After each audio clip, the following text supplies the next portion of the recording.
एक बार एक जवान लड़का बौद्ध भिक्षुक के पास जाता है और कहता है, गुरुवर, मेरी ही किस्मत इतनी खराब क्यों है? मैंने आज तक अपनी ज़िंदगी में जो भी चाहा वो मुझे कभी नहीं मिला। हमेशा असफलता और निराशा ही मेरे हाथ लगी है। लेकिन मैं ऐसे बहुत से लोगों को जानता हूँ जिनकी ज़िंदगी में किसी भी चीज़ की कोई कमी नहीं है। उन्होंने अपने जीवन में जो कुछ भी चाहा वो सब उन्हें मिला है। गुरुवर, आखिर ऐसा क्यों होता है कि कुछ लोगों को सब कुछ मिलता है, वो जो भी करते हैं हर काम में सफल होते हैं, अपनी चाहत की हर चीज़ को हासिल कर लेते हैं, जबकि दूसरी तरफ ज़्यादातर लोग बस मेरी तरह सपने देखते रहते हैं, लेकिन वो कभी भी अपनी मनचाही चीज़ें और सफलता हासिल नहीं कर पाते। तो आप मुझे कोई ऐसा तरीका बताएं जिससे मैं भी अपने भाग्य को ठीक कर सकूं और मनचाही सफलता हासिल कर सकूं। बौद्ध भिक्षु ने लड़के की पूरी बात ध्यान से सुनी और फिर कहा, तुम जिन सफल लोगों की बात कर रहे हो सकता है कि उनमें से कुछ लोग अपने भाग्य के सहारे सफल हो गए, लेकिन ज़्यादातर लोग भाग्य के सहारे नहीं बल्कि इसलिए सफल हैं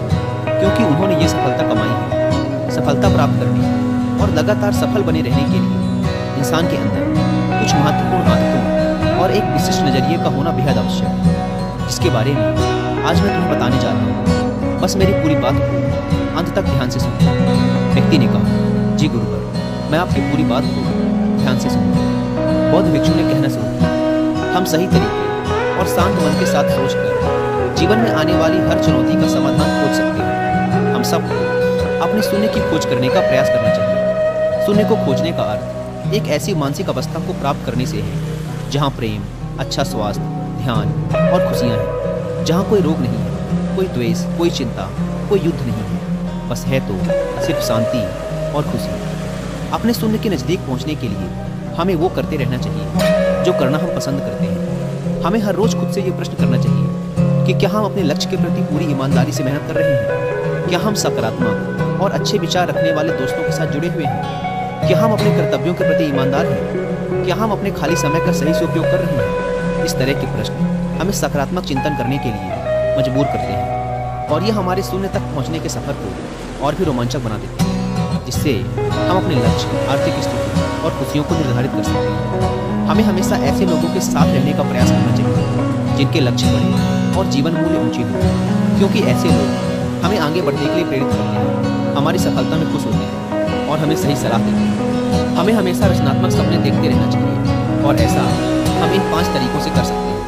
पहला, हमें खुद से ये सवाल पूछते रहना चाहिए कि मैं कौन हूँ और मुझे अपने जीवन में कहाँ और कैसे पहुँचना है। दूसरा तरीका, हमारे लक्ष्य पूरी तरीके से स्पष्ट होने चाहिए। हमें अच्छे से ये पता होना चाहिए कि हमें क्या हासिल करना है। तीसरा तरीका, हमारे लक्ष्य को पूरा करने के लिए हमें एक समय सीमा निर्धारित करनी चाहिए। चौथा तरीका, हमें हमारे सपनों के प्रति सकारात्मक और आशापूर्ण दृष्टिकोण बनाए रखना चाहिए। और पांचवा तरीका, हमें हमारे लक्ष्य के प्रति पूर्ण रूप से समर्पित होना चाहिए। हमें खुद के बारे में हमेशा सकारात्मक बातें ही करनी चाहिए, यहाँ तक कि अकेले में भी हमें खुद से अपने बारे में नकारात्मक बातें नहीं करनी चाहिए, क्योंकि कहे गए शब्दों में बड़ी ताकत होती है। जैसे उत्साहपूर्ण और आशा से भरे शब्द किसी की ज़िंदगी को बदल सकते हैं, वैसे ही नकारात्मक शब्द किसी की ज़िंदगी को बर्बाद भी कर सकते हैं। हम कभी भी कुछ नया सीखने या सफल होने के लिए बूढ़े नहीं होते। सफल होने के लिए हमें चीज़ों या उचित शिक्षा की नहीं बल्कि एक दृढ़ संकल्प की ज़रूरत होती है। अगर इंसान का इरादा पक्का है तो वो रास्ते अपने आप ही बना लेगा। हमें खुद को रोज़ ये याद दिलाते रहना चाहिए कि हमारी उपलब्धियाँ क्या हैं, हम बेहतर हैं तो क्यों हैं, हमारे लक्ष्य क्या हैं और हम इसे कैसे पूरा करेंगे। यकीन मानो, हमारी ये आदत हमें उत्साहित, लक्ष्य के प्रति केंद्रित और सकारात्मक बनाए रखती है। अगर हम हमारे साथ काम करने वाले और आसपास के लोगों को महत्वपूर्ण और अच्छा महसूस करवाते हैं, तब वो हमारे लिए और बेहतर करने की कोशिश करते हैं और हमारे सफल होने की संभावना और भी बढ़ जाती है। हमें कभी भी तेज आवाज़ और अभद्र शब्दों का प्रयोग नहीं करना चाहिए। ऐसा करने से हम एक कमज़ोर और कम आत्मविश्वास वाले व्यक्ति प्रतीत होते हैं। हमारी सफलता का निर्धारण इस बात से नहीं होता कि हम अपने लिए क्या करते हैं, बल्कि इस बात से होता है कि हम अन्य लोगों को प्रेरित करने के लिए क्या करते हैं। हमें सारे काम खुद करने की ज़रूरत नहीं है, हमें बस वही करना चाहिए जो ज़रूरी है। बाकी के कामों को उपयुक्त लोगों को बांट देना चाहिए। ऐसा करने से सामने वाला भी महत्वपूर्ण महसूस करता है और हमारा काम भी ज़्यादा आसानी और अच्छे से हो जाता है। हमें हमेशा जीतने के बारे में सोचना चाहिए, क्योंकि जो जीतने के बारे में सोचता है और विश्वास करता है वही जीतता है। यही जीतने का नियम है और ये ऐसे ही काम करता है। हमें इस बात का ध्यान रखना चाहिए कि हम अपने बच्चों के सामने अच्छा व्यवहार करें, क्योंकि एक छोटा बच्चा अपने माँ बाप के व्यवहार को ही एक आदर्श व्यवहार मानता है और उसे ही अपनाने की कोशिश करता है। इसीलिए हमें आने वाली पीढ़ी को संस्कारवान बनाने का प्रयास करना चाहिए। हमें जो चाहिए उसके बारे में हमें पूछना चाहिए, खोजना चाहिए, दरवाज़ा खटखटाना चाहिए और हमें वो मिल जाएगा जो हम पाना चाहते हैं। सफल लोग अपने पूछने की कला से वो सब कुछ हासिल कर लेते हैं जो वो पाना चाहते हैं। किसी भी प्रश्न को सही तरीके से पूछना ताकि हम अपना मन चाहा उत्तर पा सकें, यह एक बहुत ही बड़ी कला है जो कि सफलता की कामना करने वाले हर एक व्यक्ति के अंदर हो। बौद्ध भिक्षु ने आगे कहा, जीवन में सफल होने के लिए हमारे अंदर लीडरशिप क्वालिटी का होना बेहद आवश्यक है। एक अच्छा लीडर बनने के लिए हमें 7 आदतें अपनानी होंगी। पहली आदत, हमें अपने से जुड़े लोगों की मदद उनकी उम्मीद से बढ़कर करने का प्रयास करना चाहिए। दूसरी आदत, हमें खुद पर और अपने से जुड़े लोगों की काबिलियत पर विश्वास करना चाहिए। तीसरा नियम, हमें हमेशा सही को सही और गलत को गलत बोलने की हिम्मत दिखानी चाहिए। चौथी आदत, जब हमें पता चल जाए कि हम गलत हैं तो हमें तुरंत अपनी गलती स्वीकार कर लेनी चाहिए। पांचवी आदत, हमें हमेशा अपने साथ काम कर रहे लोगों की सलाह लेनी चाहिए और उनकी इज्जत करनी चाहिए। छठा नियम, चुनौती के समय भी हमें अंदर से शांत और स्थिर रहने का प्रयास करना चाहिए। सातवां नियम, हमें काम को इतनी लगन और जिम्मेदारी के साथ करना चाहिए कि हम दूसरों के लिए एक उदाहरण बने और वो हमारे काम करने के तरीके का अनुसरण कर सकें। एक बात याद रखो, हमारा दिमाग बहुत अमूल्य है। हमें इसकी देखरेख ऐसे करनी चाहिए जैसे हम दूसरे कीमती सामानों की करते हैं। हमने अब तक जो भी हासिल किया है या कर सकते हैं, उन सब का एकमात्र स्रोत हमारा दिमाग है। इसीलिए हमें इसे साफ सुथरा रखने का प्रयास करना चाहिए। इसके लिए हमें बुरी, दहशत भरी, नफरत भरी और नकारात्मक बातें फैलाने वाले लोगों से दूर रहना चाहिए और ऐसे लोगों का साथ करना चाहिए जिनके लक्ष्य बड़े और सोच सकारात्मक हो। हमें कभी भी जिम्मेदारियों से भागना नहीं चाहिए, क्योंकि जिम्मेदारी ही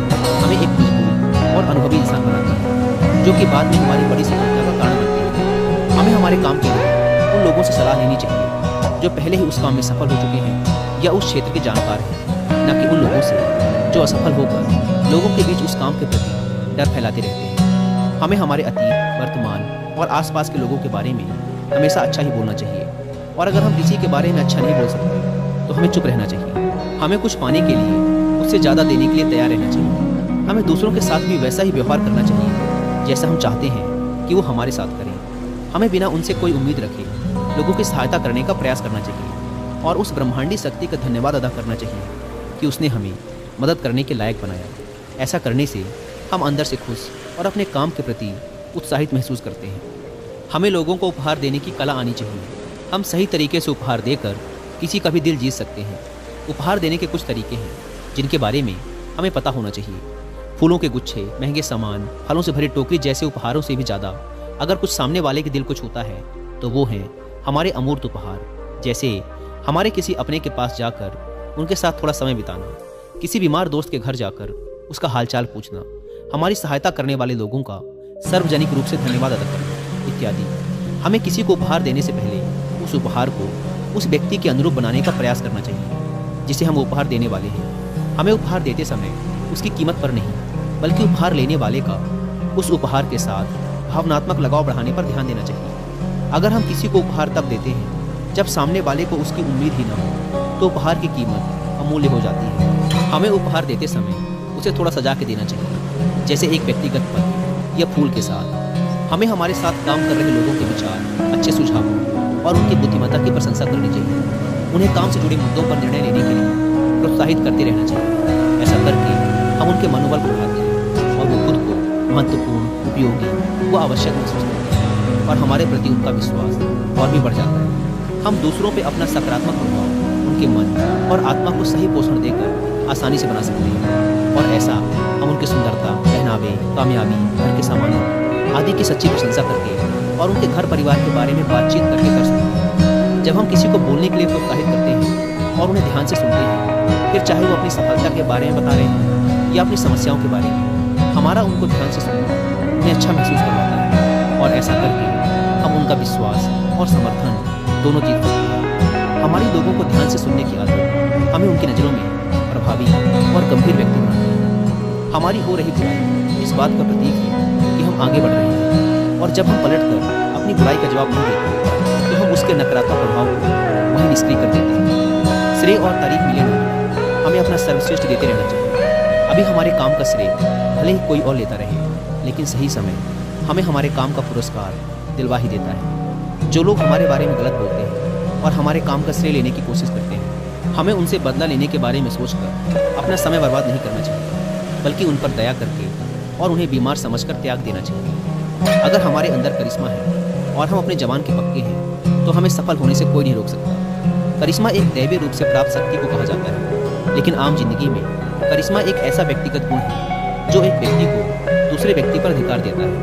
करिश्मा को केवल अपने अंदर की आध्यात्मिक यात्रा को करके ही पाया जा सकता है। कुछ नियम हैं जिनके द्वारा हम अपने करिश्मा को जागृत और कायम रख सकते हैं। हमें ध्यान और एकांत के माध्यम से खुद को जानने और समझने का प्रयास करना चाहिए। हमें हमेशा विनम्र रहना चाहिए और कभी भी अपने धन और ताकत का दिखावा नहीं करना चाहिए। हमें दूसरों को उनके बारे में बात करने के लिए प्रोत्साहित करना चाहिए। हमारा पहनावा ऐसा होना चाहिए कि लोगों का ध्यान हम पर हो, न कि हमारे पहनावे पर। हम जो भी करें उसे पूरे जोश और हर्षोल्लास के साथ। हमें जिम्मेदारी लेने के लिए हमेशा तैयार रहना चाहिए, क्योंकि ये आदत हमें और भी बेहतर बनाती है। अगर हमसे कोई सलाह होता है तो हमें उसकी समस्याओं पर व्यक्तिगत ध्यान देते हुए उसे समाधान दिलवाना चाहिए। अगर हम अपनी बात और वादों पर खरे उतरते हैं तो इससे हमें अपार सम्मान मिलता है और हमारा करिश्मा भी कायम रहता है। हम अपने छोटे छोटे वादे पूरे करके बड़ी सफलता हासिल कर सकते हैं। जैसे जब हम किसी से मिलने का समय निश्चित करते हैं तो उस निश्चित समय पर ही हमें उससे मिलना चाहिए। हमें अपने किए हुए वादों को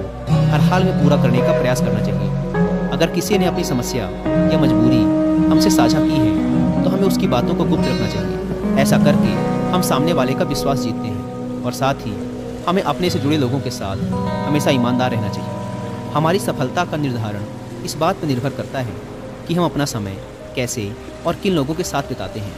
इसके लिए हमें समय समय पर अपने दोस्तों की समीक्षा करते रहना चाहिए कि क्या हमारे दोस्त एक बेहतरीन भविष्य बनाने के लिए काम कर रहे हैं।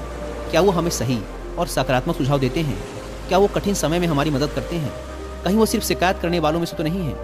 नकारात्मक सोच रखने वाले और हमें पीछे खींचने वाले दोस्तों से हमें दूरी बनाने का प्रयास करना चाहिए। इसके साथ ही हमें नए और अच्छे लोगों से दोस्ती करने और संबंध बढ़ाने से भी पीछे नहीं हटना चाहिए।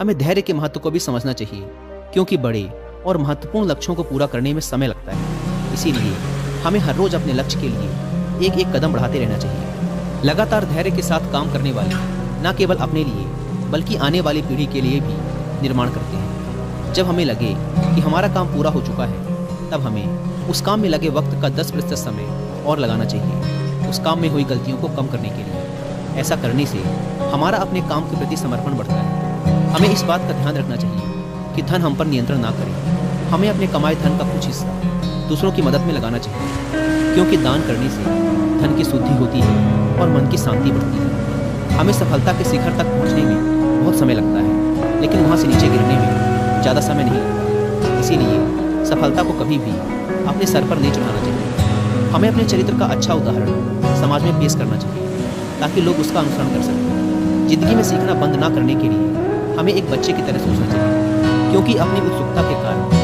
बच्चा हर उस चीज़ के बारे में जान ही लेता है जिसके बारे में वो जानना चाहता है। हमें भविष्य के बारे में स्पष्टता से सोचने के लिए फिर से एक बच्चा बनना चाहिए और फिर से शुरू करना चाहिए। हमें बुद्धिमान लोगों की संगत करनी चाहिए, जो हमें समृद्ध बनाएं, ऊपर उठाएं, प्रोत्साहित करें, सफलता और जीने का मजा हमारे साथ साझा करें, और तब हम अपने सबसे अच्छे समय को उभरते हुए देख सकते हैं। हमें निराशावादी लोगों को अपने जीवन में कहीं कोई स्थान नहीं देना चाहिए। हमें सलाह सफल लोगों से लेनी चाहिए और असफल लोगों से सीख। हमें चुनौतीपूर्ण और बड़ी लक्ष्य का निर्धारण करना चाहिए, जिसे पाना लोगों को संभव है, क्योंकि बिना लक्ष्य जीवन व्यर्थ है। लक्ष्य ही ऊर्जा है। जितना बड़ा लक्ष्य होगा उतनी ही ज़्यादा हमारे अंदर ऊर्जा होगी अपने लक्ष्य को पूरा करने। इसके बाद बौद्ध भिक्षु ने लड़के से कहा, मुझे उम्मीद है कि अब तुम समझ गए होगे कि तुम्हें सफल होने के लिए क्या करना है। लड़का भी भिक्षु का धन्यवाद कर उनकी आज्ञा ले वहाँ से चला गया। दोस्तों, उम्मीद है कि आपको इस वीडियो से काफ़ी कुछ सीखने को मिला होगा।